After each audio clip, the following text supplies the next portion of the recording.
They had left the wilderness. They were through with the wilderness. You've not looked at the Bible. He said God was with you in Egypt. You brought you out of Egypt and who saw you through that terrible wilderness. It was their past. But in Kadesh Barnea, they were returned to the wilderness. Why? Unbelief. Unbelief. Unbelief. 11 days to enter. Unbelief locked them out. Are you hearing me? Some children of God wonder. It's a wilderness experience is a necessary trial for every Christian. Once they crossed the Red Sea, they entered the wilderness. It was not their making. Are you here?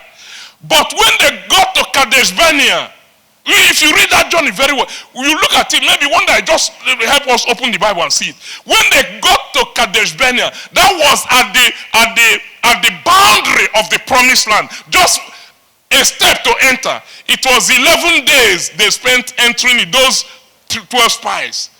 It was there that we send you, you wrote 11 days, came back 22 days in all. They were at the threshold of entering the promised land. And then those 12 spies came back. And 10 of them brought an evil report. And the people said, we can't enter. They said they talked all manner of things. And God was... Some of us talk of Sinai. Some of us talk of the Red Sea. Some of us talk of all kinds of things about that journey. But people have not taken care of what happened in Kadesh Barnea. So they said, no, talk bad of the land, and we are not able to. Caleb and Joshua tried to stop them. They wanted to stone them. It was there at Kadesh Barnea that the journey was turned into a 40-year journey. They had left the wilderness. They were through with the wilderness. You've not looked at the Bible. He said God was with you in Egypt. You brought you out of Egypt and who saw you through that terrible wilderness. It was their past. But in Kadesh Barnea, they were returned to the wilderness. Why? Unbelief. Unbelief. Unbelief. 11 days to enter. Unbelief locked them out. And God told them, now return, head back to the way of the Red Sea.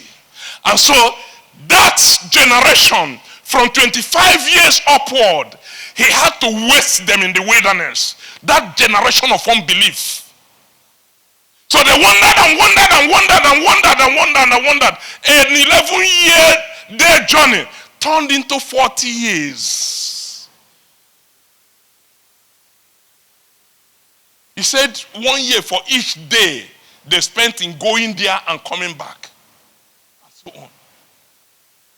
40 years they were now wandering until all those people that were numbered in the early time of Numbers, 25 years up, were wasted. Men, 600 and something thousand, all of them died in the wilderness except Joshua and Caleb. All of them died in the wilderness. And I was looking at those number census. By the time they spent those 40 years and those whole people were all gone, God told them, now take another census. And the number was almost the same, even of the Levites. A reset. The number was almost 600 and something. The Levites, 22,000 plus or whatever. A reset. Almost the same number. And God said, okay. Until, the Bible said, until none of the men that were 25 years and upward was alive. What locked them out? It wasn't the golden calf they worshipped. Are you here? It was when they repented and the golden calf was dealt with, God moves on. It wasn't the golden calf. It wasn't even the Midianite women, the Moabite women that Balaam gave counsel to Balak to use to pollute the camp so that they will receive punishment after he found out that he couldn't curse them. He told them this is the only way. Get them to work against God.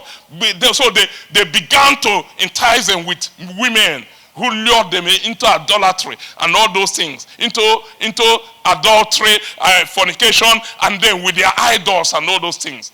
And God, in one day, 23,000 people died of the plague. Balaam was the one that gave that counsel to Balak. That's the way you can get these people.